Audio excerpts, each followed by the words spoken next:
এই যে দেখো নিয়ে নিলাম 1 কাপ চা আর নিয়েছি থালাতে চানাচুর মুড়ি। সকালবেলায় আমি এখন খাবো চানাচুর মুড়ি আর চা। তো খাবো, ছাদে চলে এলাম, ভাবলাম ছাদে যাই একটু। হালকা হালকা রোদ হয়েছে, এখন তো খুব রোদ হলে গায়ে সেই রোদটা নেওয়া যাচ্ছে না। তো সকালবেলায় ভাবলাম ছাদেই যাই। আর ছাদের পরিস্থিতিটা দেখতে এলাম। কালকে তো ধানগুলো রোদে দেওয়াই হয়নি, আজকে আবার দেবো। আজকে দিলে আর কি শুকিয়ে যাবে। কালকেও সর্ষে ঝরানোর কাজে ব্যস্ত ছিলাম, সেই জন্য দেওয়া হয়নি। তো যাই হোক আমার প্রিয় বন্ধুরা, শুভ সকাল। আশা করছি তোমরা যে যেখানে আছো সকলে ভালো আছো, সুস্থ আছো। বীরভূম জেলার ছোট্ট একটি গ্রাম থেকে আমি দৈবকী তোমাদের সকলকে জানাই আমার ব্লগ চ্যানেলে অনেক অনেক স্বাগত আর আমার অনেক অনেক ভালোবাসা। তো চলো একটা জায়গায় বসে মুড়িটা খাই। আর দাঁড়িয়ে দাঁড়িয়ে তো খাওয়া যাবে না, কাপটা তো রাখতে হবে। আর অন্যান্য দিন তোমরা দেখো বাটিতে চা নিই, আজকে ভাবলাম কাপেই চা নিই, তাই কাপেই নিয়েছি। এই কাপটা তো অনেক দিন আগেকার, আমাদের বিয়ের সময় কেউ হয়তো গিফট দিয়েছিল। তো বড় বেশ ইয়েতে প্যাকিং করা ছিল, 6টা কাপ ছিল। তো এই কাপগুলো ভরে রাখাই ছিল, আমার শোকেসে সাজানোই ছিল, সেই প্যাকিংয়েই ছিল। তো সেই দিনকে কাপগুলো বের করলাম, বের করে ভাবছি আত্মীয় এসছে, তাহলে ভালো কাপেই চা দেবো। আর আমরা বাড়িতে যেগুলো খাই সেগুলো একটু কম আর কি। তো দিয়ে কাপগুলো বের করেছিলাম। আর যেদিনকে বের করি গরম গরম চা দিয়েছি, আর একদম চচ্চর করতে লেগেছে, কাপটা পুরো ফাটা ফাটা কেমন হয়ে গেছে। আর এই যে সাদা সাদা চুনের মতো একদম ছাড়তে শুরু করেছিল। দিয়ে আর আত্মীয়কে মানে এই কাপে চা দিইনি, বাড়িতে যে কাপগুলো আরও ভালো ছিল সেগুলো দিয়েছিলাম। মানে কিসের জন্য এটা হলো বলো তো? অনেক দিন ভরে রাখার জন্য এটা হলো না কি কিসের জন্য হলো আমি বুঝতেই পারছি না। তো যাই হোক বাড়িতেই আমরা খেয়ে নিই। একটু একটু ফাট ধরেছে, তবে ফেটে তো আর যায়নি। যতদিন না ফাটবে ততদিন আর কি চালাবে। তো চলো আর কথা বলবো না, খেয়ে নিই। আর রুদ্রকে দিয়ে চলে এসেছি, রুদ্র স্কুলে চলে গেছে।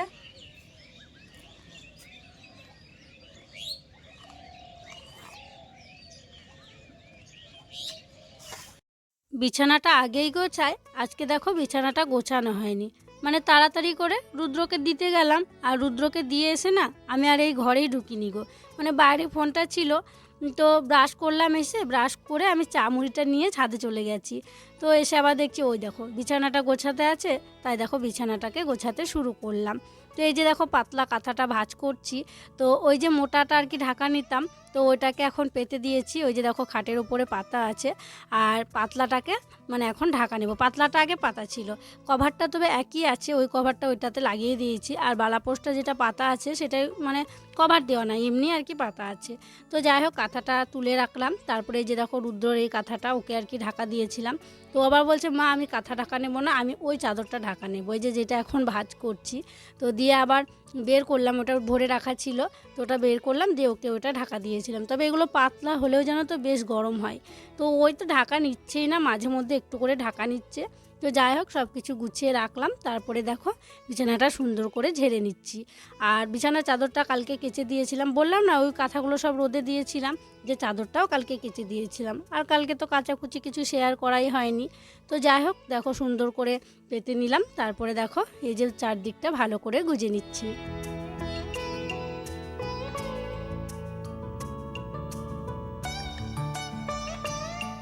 আজকেও আমাদের গ্রামের একটা পুকুরে মাছ ধরা হয়েছিল। তো দেখো দুটো মাছ নিয়ে আসা হয়েছিল, কাকা গেছিলো, কাকাদের জন্য মাছ নিয়ে এসছে আর আমাদের জন্য নিয়ে এসছে। তো এগুলো হচ্ছে সিলভার মাছ, তবে দেখো খুব ছোট নয়, বেশ বড় বড়ই আছে। তো ভাবলাম মাছটা তাহলে বেছে নিই, তাই দেখো পুকুর পাড়ে চলে এসেছি। আর প্রথমে দেখো হাত দিয়ে নখ দিয়ে মানে আমি আঁশগুলো ছাড়িয়ে নিচ্ছি। আর এই মাছের আঁশগুলো কিন্তু যদি একটুখানি শুকিয়ে যায় একদম উঠতে চায় না। তো সেই কারণে ভাবলাম সকাল সকাল আগে মাছটা বেছে রাখি। হাত দিয়ে দেখো মানে এরকম করে চেঁচে দিচ্ছি, আর কি সুন্দর মানে আঁশগুলো উঠে যাচ্ছে। তো এভাবে কিন্তু দুটো মাছেরই আমি আঁশ ছাড়িয়ে নেব, তারপরে কাটবো। তো দেখো দুটো মাছের আঁশ ছাড়ানো হয়ে গেছে, আর ঝুড়িটা সঙ্গে করে নিয়ে এসেছিলাম। এখন দেখো মাছগুলো কেটে নিচ্ছি, বেশ ভালোই আঁশ ছাড়ানো হলো। আমি দেখেছি এই মাছগুলো এই পুকুর ঘাটে যদি একটু পাকাতে ঘষে দিই বা আঙুলে করে চেঁচে দিই ভালো আঁশ ছাড়ে। তবে ওই যে বটি দিয়ে যদি ছাড়াতে যাই মাছগুলো তো খুব নরম হয়, মাছগুলো দেখি কেটে কেটে যায়। আর এদিকে দেখো একটা হাঁস চলে এসছে, মানে মাছের ভিতরে যেগুলো আছে আমি ফেলছি, আর খাওয়ার জন্য একদম মুখটা বাড়িয়েই আছে। তবে একটু যদি আমি এদিক ওদিক যাই তাহলে হাঁসগুলো সুযোগ পেলে মাছ নিয়ে পালাবে। মানে কতবার এরকম হয়েছে যেন মাছ বাঁচতে বাঁচতে একটু মানে অন্যদিকে তাকিয়েছি বা কিছু করেছি, মাছ নিয়ে পালিয়ে গেছে। একদিন তো আমার বড় গোটা মাছ নিয়ে পালিয়ে গেছিলো। তো যাই হোক দেখো মাছগুলো পিস পিস করে নিলাম। চলো এবার ভালো করে ধুয়ে নিই।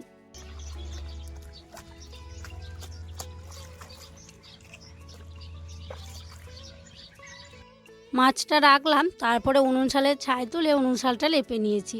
তারপরে দেখো চলে এলাম এই যে যেটা গোয়াল ঘর এখন লালির, সেখানে। তো এই যে লালির গোবরগুলো ছিল সেই গোবরগুলো দেখো তুলে নিচ্ছি। আর এই যে দুটো ছাগল দেখছো, এই ছাগলগুলো হচ্ছে কাকাদের। তো ছাগলগুলো এখনও বের করা হয়নি, তো আমি রোহিতকে বলি ছাগলগুলো বের করে দেবে। আজকে মনে হচ্ছে না যে তোমাদের আমি অন্য বাড়িতে কাটাকুটি করছি? হ্যাঁ গো, আজকে এসেছি কাকিমাদের বাড়িতে।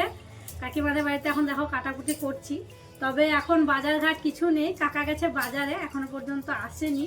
তো যেগুলো আছে আলুটা বাড়িতে ছিল, আলুটা কাটতে শুরু করলাম। আর আজকে হচ্ছে কাকাদের বাড়িতে আমাদের সবার নেমন্তন্ন। দিদা দাদু এসছে বেশ অনেক কদিন হলো, প্রায় 5-6 দিন আর কি হয়েছে। তো আজকে হচ্ছে রান্নাবান্না বেশ ভালোই হবে, তো সেই জন্য আর কি আমাদের বাড়ি সবাইকে নেমন্তন্ন করেছে। তাই কাকিমা বললো ওখানে গিয়ে একদম কাটা বাটা করে রেডি হয়ে একদম করে কমবে আর কি নেবে। তো সেই কারণে দেখো চলে এসেছি সকাল সকাল স্নান টান করে। এই যে কাটাকুটি করতে শুরু করেছি। আর এদিকে দিদাকে আমি রসুনগুলো করে দিচ্ছি, দিদা রসুনগুলো ছাড়াবে। আর কাটার মতো এখন আলু আছে, আলুগুলো আমি কেটে নিই। চলো, আমি কাটাকুটি করছিলাম, তোমাদেরকে তো বলছিলাম যে কাকা বাজারে গিয়েছে। তো বাজার থেকে এই যে দেখো এঁচড় নিয়ে এসছে। আর বছরের এই প্রথম খাচ্ছি এই সবজিটা, মানে এবছর আমাদের খাওয়াই হয়নি জানো তো। রুদ্রবাবা তো বাজারে যাচ্ছেই না, ওই গ্রামের ওইখান থেকে যা পাচ্ছি নিয়ে আসছি। রুদ্রবাবা বলছিল খাবো খাবো, তবে সেই দিনকে আমরা বাজারে গিয়ে পাইনি। তো দেখো এঁচড়টা সিদ্ধ করে নিয়েছি প্রেসার কুকারে। আর আলুটা এঁচড়টা একসঙ্গেই সেদ্ধ করেছিলাম, তো আলাদাভাবে ভাজবো, তো সেই জন্য এঁচড়গুলো দেখো তুলে নিচ্ছি, কারণ আলুটা একটু বেশি নরম হয়ে গেছে। আর ওইদিকে বাজনা বাজছে, তোমরা শুনতে পাচ্ছ? গ্রামে একটা ছেলের বিয়ে আছে ওই পাড়ায়, তো সেই জন্য বাজনা বাজছে। তো ভালোই লাগছে, পাশেই হচ্ছে বাজনা, আর এদিকে আমরা গল্প করছি কাকিমা, আমি, দিদা, আর রান্নাবান্না হচ্ছে। কাকিমা এদিকে ভাত নেমে গেছে, ভাতের ফ্যান ঝরাচ্ছে, একদিকে শাক রান্না হচ্ছে, আর দিদা হচ্ছে এদিকে মাছের টক বানাচ্ছে। সবাই কাজে ব্যস্ত।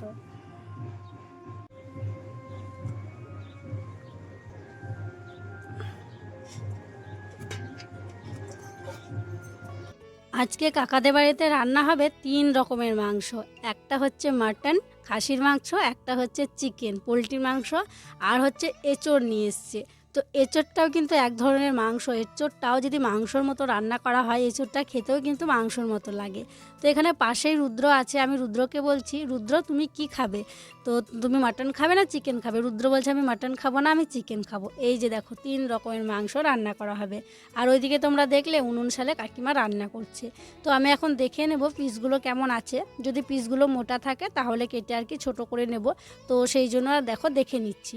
তো প্রথমে চিকেনটা দেখে নিচ্ছি, কারণ চিকেনটা দেখবো তারপরে মাটনটায় হাত দেবো, নইলে ওই মাটন হাত দিয়ে আমি চিকেনটায় হাত দিলে আমি তখন খেতে পারবো না। আর কাকাদের বাড়িতে বৃষ্টি খায় না মাটন, আর আমি খাই না, তো আমাদের দুজনের জন্য চিকেন নিয়ে আসা হয়েছে। আর বাকি যারা সবাই আছে সবাই কিন্তু মাটন খাবে। আর আমাদের বাড়ির সববার কিন্তু আজকে কাকাদের বাড়িতে নেমন্তন্ন আছে। আর এই যে মাটনের পিসগুলো দেখো বেশ ভালো ভালো কিন্তু পিস দিয়েছে। তো চলো যেগুলো খুবই মোটা একটু কেটে নিই।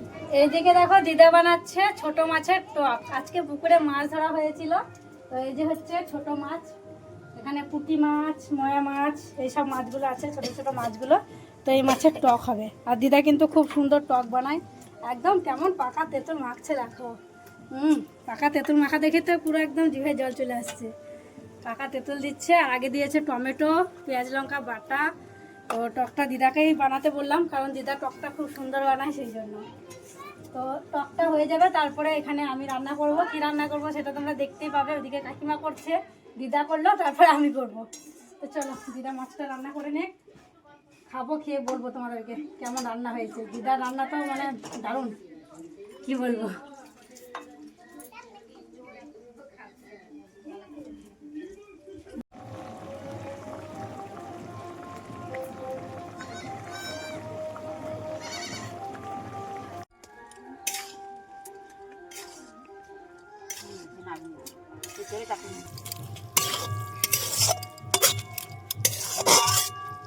কাকিমা ভাত রান্না করলো আর শাক রান্না করলো, তারপরে আমাকে বলছে এঁচড়টা তুমি রান্না করো। তাই দেখো এঁচড়টা আমি রান্না করতে শুরু করলাম। প্রথমে প্রেসার কুকারে সিটি দিয়ে নিয়েছিলাম এঁচড় আলু একসঙ্গে, আর এখন এঁচড়টা দেখো ভেজে নিচ্ছি। তেল দিলাম, দিয়ে এঁচড়টা ভাজছি, আলুটা পরে ভেজে নেবো, মানে এঁচড়টা আগে ভাজবো তারপরে আলুটা ভাজবো।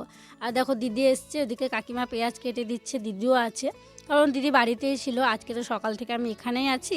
তো সেই জন্য দিদি বাড়িতে ছিল, মাকে স্নান টান করিয়ে দিয়েছে। আরও বাড়িতে যে কাজকর্মগুলো ছিল, রান্নাবান্না নেই বলে তো আর কাজ নেই সেটা নয়, আরও কাজ থাকে, তো সেই কাজগুলো করছিল। তো যাই হোক, এই যে দেখো মশলা দিয়ে ভালো করে কষিয়ে জল দিয়ে অনেকক্ষণ ফুটিয়ে নিয়েছি। এঁচোড়ের তরকারিটা আমার প্রায় হয়ে এসছে। আর এখন সামান্য একটু গরম মশলা দিয়ে দিলাম, আর একটুখানি সামান্য ফুটিয়ে নেব, তারপরেই কিন্তু নামিয়ে নেব। দেখতে বেশ ভালো হয়েছে বলো। এঁচোড়ের তরকারিটা রান্না করার পর আমি ঘরে এসেছিলাম রুদ্রসোনাকে স্নান করিয়ে দেওয়ার জন্য। সাবান মাখিয়ে ওকে স্নান করিয়ে দিলাম, তারপরে দেখো জামাও পরিয়ে দিয়েছি। আর এখন ক্রিমটা মুখে দিলাম, কিছুতেই তো ক্রিম মাখতে চায় না, তাও জোর করে একটু দিতে হয়। তারপরে এই যে চুলটা আঁচড়ে দিচ্ছি। আর ওই যে তোমরা দেখছো রুদ্র বাবা শুয়ে আছে, ওর শরীরটা খারাপ জানো তো, ওর প্রচণ্ড মাজা কোমরে ব্যথা করছে, তো সেই জন্য ও শুয়ে আছে।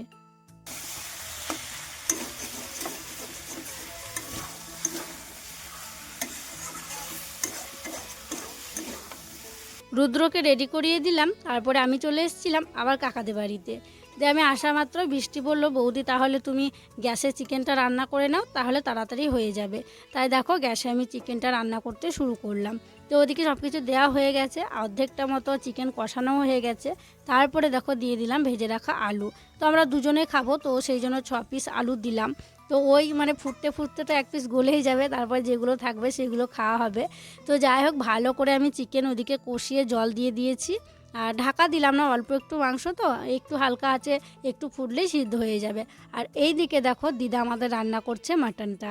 মানে দিদা আগে মাছের টকটা রান্না করে নিয়েছে, তারপরে এখন মাটনটা রান্না করছে। আর দিদাকে আমি প্রথমে বললাম যে প্রেসার কুকারে সিটি দেবেন নাকি, তো দিদা বললো না, কড়াইয়েই করব, আস্তে আস্তে জাল দেবো, হয়ে যাবে।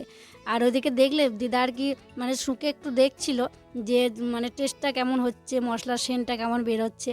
তো যাই হোক, এদিকে দেখো আমি আবারও চলে এলাম ঘরে গ্যাসের এখানে। তো যেই চিকেনটা আর কি আমার রান্না হচ্ছে সেটা তোমাদেরকে দেখানোর জন্য। এই যে দেখো জল দিয়ে দিয়েছি, আর এই যে আর একটুখানি ফুটবে, আলুটা একটু সিদ্ধ হবে, তাহলেই কিন্তু হয়ে যাবে। কালারটা দেখো, কালারটা বৃষ্টি তো একবার এসেছিলো, এসে বলছে বৌদি কালারটা দারুণ লাগছে গো। তো এই যে দেখো নামানোর আগে দিয়ে দিচ্ছি গরম মশলা, আর একটুখানি ফুটিয়ে কিন্তু নামিয়ে নেব। আর 2 পিস কষাও তুলে রেখেছিলাম, বৃষ্টি বললো তুমি আমি খাবো লুকিয়ে লুকিয়ে, তাই দুজনে খেয়েও ছিলাম। আজকে কাকাদা বাড়িতে তিনটে রান্না ঠাকুর মানে রান্না করছে। তো দেখো এখন বাজে 1:30, তো রান্না বান্না প্রায় হয়নি, এখনো রান্না বান্না হয়নি, আমি বললাম প্রায় হয়ে গেছে। ও প্রায় হয়ে গেছে রান্না বান্না। তো চলো এখন স্নান করতে যাব। মানে আমি স্নান করিনি, আজকে বাড়িতেই ছিলাম, সকালবেলায় গিয়েছিলাম আমাদের পেঁয়াজে জল দিতে, পেঁয়াজে জল দিয়ে এসেছি, তারপর আর গরুর খড় কেটেছি, তারপর আর কিছুই করা হয়নি। তো চলো এখন স্নান করবো, কি করব, ঘরে বসেছিলাম। আর এদিকে দই বকিরা রান্না বান্না করছে, দিদা করছিল, কাকিমা করছিল, দই বকি করছিল, মানে 3 জন 3 রকম রান্না করেছে। সবার হয়ে গেছে, আর মাটনটা সিদ্ধ হতে তো একটু সময় লাগবেই। হ্যাঁ, ওদিকে দিদা করছে মটন সিদ্ধ হয়ে গেছে, আলুগুলো তুলে নিচ্ছে দিদা, মাটনটা আরেকটু আর কি হবে। তো দিদা বলছে কি মটনটা প্রেসারে দেবো না, মানে এমনি করে মানে উনুনের কাঠের জালে পুরোটাই সিদ্ধ করবে। তো দিদা তাই করছে, মানে পুরোটাই সিদ্ধ করছে। মানে বুঝতে হচ্ছে আগেকার মানুষ অত প্রেসার কুকার অত ব্যবহার করেনি দিদারা। তো তাই বলছে যে মটনটা যেটা হবে সেটা কাঠের জালেই সিদ্ধ হবে। তো তাই দিদা এখন সেটাই করছে। তো চলো, আবার কি হয়ে গেছে যখন বলছে আর একটু হলে হয়ে যাবে, তো স্নানটা করে চলে আসি। হ্যাঁ, ওদিকে বাবা স্নান করছে আমি দেখলাম। রান্নাবান্না কমপ্লিট হয়ে যাওয়ার পর কাকিমা আমাকে বললো যে তোমার শাশুড়ি মায়ের জন্য ভাতটা বেড়ে নাও। তাই মায়ের জন্য ভাতটা বেড়ে নিয়েছি, আর তরকারিপাতি যা যা হয়েছিল সব কিছু নিয়ে নিয়েছি। তারপরে দেখো মায়ের জন্য নিয়ে এলাম ঘরে। আর মা যাবো বলছিল, প্রথমে সকাল থেকে যায়নি, সকাল থেকে গেল না, মা বলল ওই খাওয়া দাওয়া করার সময় যাব। তারপরে কি মনে হলো মা এখন বলছে যাব না, তো সেই জন্য মা যাবে না বললো। বৃষ্টি প্রথমে এসেছিলো জিজ্ঞাসা করতে, দিয়ে মা বললো যাব না এখানে আনতে। তাই দেখো মায়ের খাবারটা নিয়ে এলাম, মা এখন খাওয়া দাওয়া করছে। আবার চলে এলাম কাকাদের বাড়িতে। কাকাদের বাড়িতে এসেই দেখো এখানে সবাইকে খেতে দেওয়া শুরু হয়ে গেছে। আর এই যে দেখো 2 ভাই বসেছে, মানে আমার 2 শ্বশুর, কাকার শ্বশুর আর আমার শ্বশুরমশাই দুজনে এক জায়গায় বসেছে। আর এই যে বসেছে রুদ্রসোনা, ও তো চিকেন খাবো বলছিল, এখন দেখছি চিকেনটাও খাচ্ছে না, শুকনো ভাত খাচ্ছে। তো চলো এবার দেখাই কি কি রান্না হয়েছে। প্রথমে তো দেখলে এঁচোড় আলুর তরকারি, আর এই যে আছে মাটন, মানে দিদার হাতে রান্না করা মাটন। তো তারপরে এই যে আছে ছোট ছোট মাছের টক, এটাও তো দিদা রান্না করেছে। সত্যি টকটা খেতে দারুণ হয়েছিল, সবাই তো দারুণ দারুণ বলছিল, আমার তো তর্স হয়েছিল না, আমিও খেয়ে দেখেছিলাম, দারুণ হয়েছে। তো যাই হোক, এই যে শাক হয়েছে আর ভাত। তো চলো, এটা হচ্ছে রুদ্রর বাবার ভাত। তো ও এবার বসবে, এদিকে বাবারা তো বসেই পড়েছে। আর এই যে দেখো, ও নিয়ে নিয়েছে মাটন, আর তার ওপরে ঢেলে দিল একটু ঝোল। আর মাটন খেতে তো ওরা খুবই ভালোবাসে। এদিকে দেখো মানে তিনজনে ওরা খাচ্ছে, অনুসুহা, রুদ্র আর রুদ্র বাবা এইমাত্র এলো। তো চলো ওরা খেয়ে নিক, তারপরে তখন আমরা যারা মেয়েরা আছি আমরা সবাই একসাথে বসবো। তারপরে দেখো আমরা লম্বা লাইন করে সবাই বসে পড়েছি। বৃষ্টি, আমি, কাকিমা, ওদিকে দিদি বসেছে, এদিকে দিদা বসেছে। আমরা তো পুরো সবাই জমিয়ে গল্প করছি আর খাওয়া দাওয়া করছি। আর সত্যি সব রান্নাগুলো একদম দারুণ দারুণ হয়েছিল। আর মেয়েদের খাওয়া দাওয়া মানেই হচ্ছে গল্প।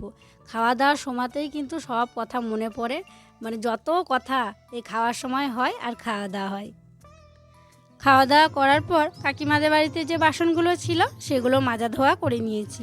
ওই বেশি বাসন তো ছিল না, পাতাতেই তো খাওয়া দাওয়া হয়েছিল। ওই বাটিগুলো ছিল, বাটিগুলো মাজা ধোয়া করলাম। তারপরে দেখো বাড়ি চলে এসেছি। বাড়িতে এসে দেখছি একটা বোতল ফাঁকা হয়ে আছে, তাই বোতলটায় জল ভরে নিলাম। কারণ এখানে তো কেউ খাওয়া দাওয়া করেনি, শুধু মাই খাওয়া দাওয়া করেছিল। মায়ের জন্য একটাই বোতল ফাঁকা হয়েছিল, তো সেটা ভরে নিলাম। তারপরে বালতিটাও দেখছি ফাঁকা হয়ে আছে, রুদ্রবাবা ওই লালিকে জল দিয়েছিল, তাই বালতিটাতে দেখো জল ভরে নিচ্ছি। আর এই ঘরের কলে যখন পড়ছে জল, ঘরের কলে ভরে নেওয়াই ভালো। আর ঘরের কলের জলটা খুব স্পিডে পড়ছে, তাড়াতাড়ি ভরা হয়ে যাচ্ছে। আর বোতলগুলো তো বেশ ভালোই ভরা হচ্ছে গো, মানে পুরো মুখটায় ঢুকে যাচ্ছে পাইপ, মানে ওই কলের মাথাটায়। আর কি সুন্দর কিন্তু তাড়াতাড়ি ভর্তিও হয়ে যাচ্ছে। আর বালতিটা দেখো বেশিক্ষণ ধরে রাখতেই হলো না, পুরোপুরি ভর্তি হয়ে গেল, মানে জলের চাপটা বেশ ভালোই আছে। আর ওই যে দেখো জলটা নিয়ে আসতে গেলাম, কড়াইয়ের কোণে লেগে উল্টে গেল, দিয়ে আবার আরেকটু জল ভরে নিলাম। চলো এবারে জল দুটো ঘরে রেখে দিই। তারপরে দেখো চলে এলাম জামা কাপড়গুলো তোলার জন্য। রুদ্র স্কুল ড্রেসগুলো রোদে দেওয়া হয়েছিল, সেগুলো তুলে নিচ্ছি। আর ওই যে জামা কাপড় সকালে যেগুলো কেচেছিলাম সেগুলো আছে, সেগুলোও তুলে নেব। তবে রুদ্র বাবার প্যান্টটা এখনও শোকায়নি, ওই তো একটু আগে ও স্নান করলো, এত তাড়াতাড়ি কি শোকায়, তাই এখন আর তুলবো না, ওই সন্ধ্যা হওয়ার আগে তখন তুলে নেব। আর কিছু যে শার্ট দিয়েছিলাম আমি, রুদ্র জামা ছিল ওইগুলো। আর এই গামছাটা ছিঁড়ে গেছে, একটা নতুন গামছা বের করতে হবে গো। মানে গামছাগুলো বেশি দিন করে যাচ্ছেই না, বুঝতেই পারছো গ্রাম, ওই মানে তেল মাখা, তারপরে হচ্ছে মাঠে যাওয়া, তো সেই জন্য না গামছা খুব তাড়াতাড়ি ছিঁড়ে যায়। তো যাই হোক চলো এখন ঘরে রেখে দিই।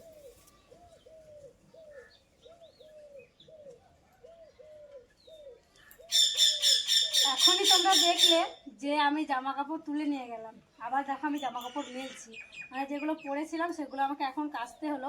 কি হয়েছে জানো, মানে আমাদের কালকে ভাত ছিল, ভাতের সাথে জলও ছিল, তো ওটা লালিকে দেওয়া হয়। আমি রান্না করি তখন ভাতের যে ফ্যানটা থাকে তার সাথে মিশিয়ে দিই। তো আজকে তো আমি ওই বাড়িতেই ছিলাম, রুদ্র বাবা লালিকে ওই আটা জল, তারপরে খোল জল সব কিছু দিয়েছিল, তখনও ভাতটা দেয়নি। আমি কাকিমাদের বাড়ি থেকে বাসন টাসন ধুয়ে এলাম, দিয়ে দেখছি ঘরে আছে কালকের ভাতটা জল সমেত। দিয়ে আমি লালিকে দিতে গিয়েছিলাম, মানে এইভাবে ওকে দিতে গেছি, মাথাটাও নিচু ছিল, দিয়ে মানে এরকম করে মাথাটা তুলে দিয়েছে, আর ভাতের জলটা আমার ওপরেই পড়েছে, মানে গায়ে এদিকটাই পড়ে গেছিলো। দেহ কী করবো, দেখো কাপড়টা কেচে দিলাম, একটু গাও ধুয়ে নিলাম। তো চলো এখন কাপড়গুলো মেলে দিই। আর এখন সন্ধ্যা হতে অনেকটা বাকিও আছে, তো পরে সন্ধ্যার আগে তখন তুলে দেবো। আর এখন তো ঠান্ডা অতটা নেই, বেশ ভালোই লাগলো গাটা ধুতে এখন। চলো কাপড়টা মেলে দিই। আর এই কাপড়টা সেই কাপড়টা অনেক বড়, তবে এই তারটা অনেকটা উঁচুতেই আছে, ঠিক দেবে উঁচু আছে।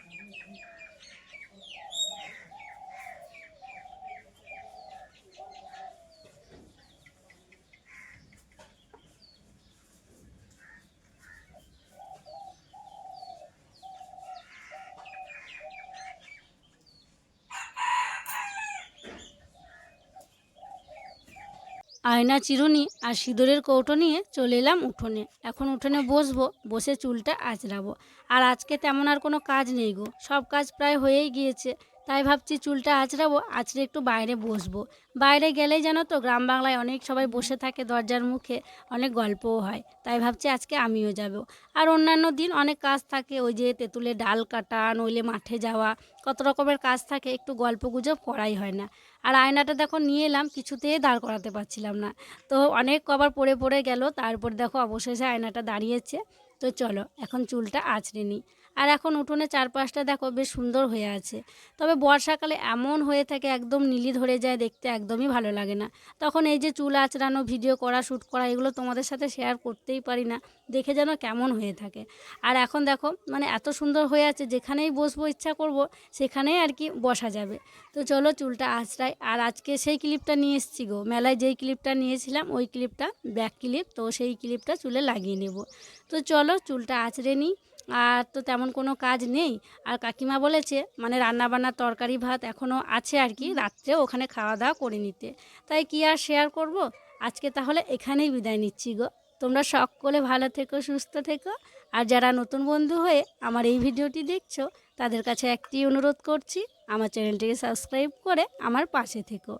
আর যারা পুরনো বন্ধু হয়ে আমার পাশে আছো তাদেরকে আমার অসংখ্য অসংখ্য ধন্যবাদ আর অনেক অনেক ভালোবাসা। দেখা হবে আবার পরবর্তী ব্লগে।